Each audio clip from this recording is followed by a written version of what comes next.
अजब रमा राघवची जोडी। पण यांच्या मनामध्ये काय ते कळलं ना आता। यांना मुलीला पाठवायचं नाहीये तर जावयाला आणायचंय। नाही माधव, तू यात मध्ये पडू नकोस। शालिनी, माधव म्हणतोय ते अगदी बरोबर आहे।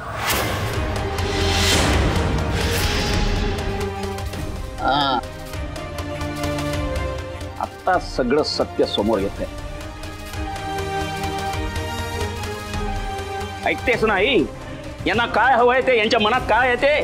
त्यांना जावई नकोय, त्यांना त्यांच्या मालमत्तेचं रक्षण करण्यासाठी राखणदार हवा आहे।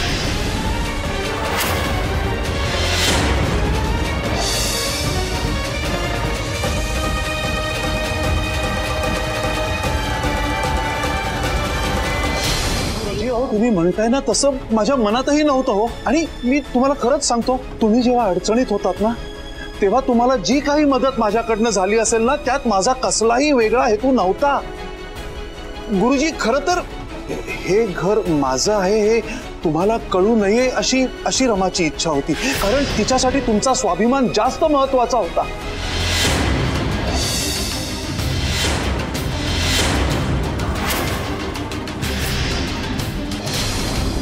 म्हणून इतके दिवसात मी यातलं काहीही बोललो नाही। मला एकदा खरं सांगा, आपली सगळ्यांची इतक्या वर्षांची ओळख असताना मी कधीतरी माझ्या श्रीमंतीचं प्रदर्शन केलंय का हो तुमच्या समोर?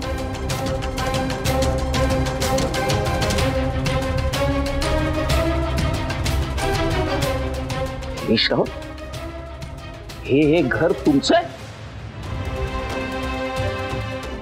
राघव, हे काय ऐकतोय मी?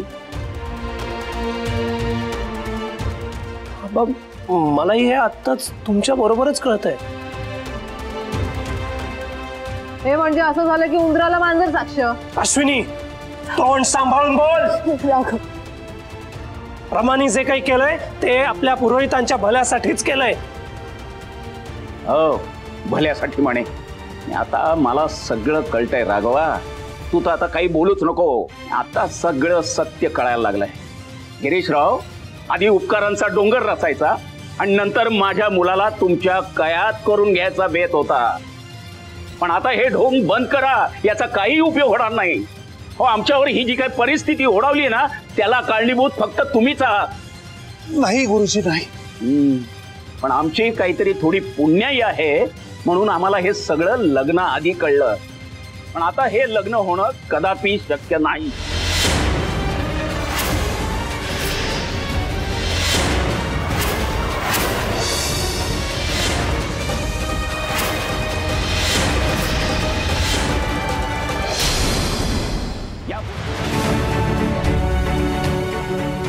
गुरुजी, गुरुजी, एक मिनिट गुरुजी।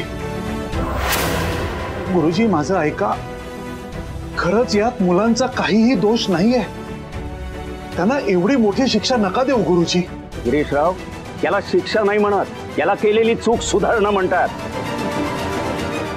मी माझ्या मुलाचं आयुष्य वाया जाण्यापासून वाचवतोय।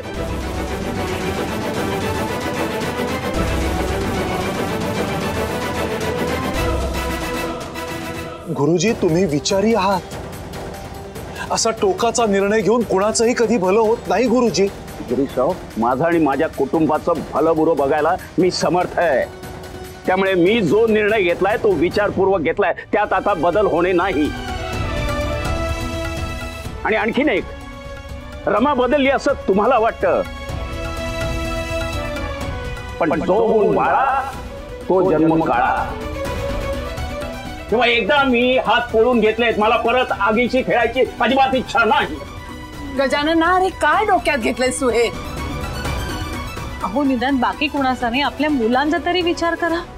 शालिनी, मी मुलांचाच विचार करतोय। यापुढे राघवच्या लग्नाची जबाबदारी माझी। मला जी मुलगी त्याला साजेशी वाटेल तीच मुलगी या घरची सून म्हणून येईल।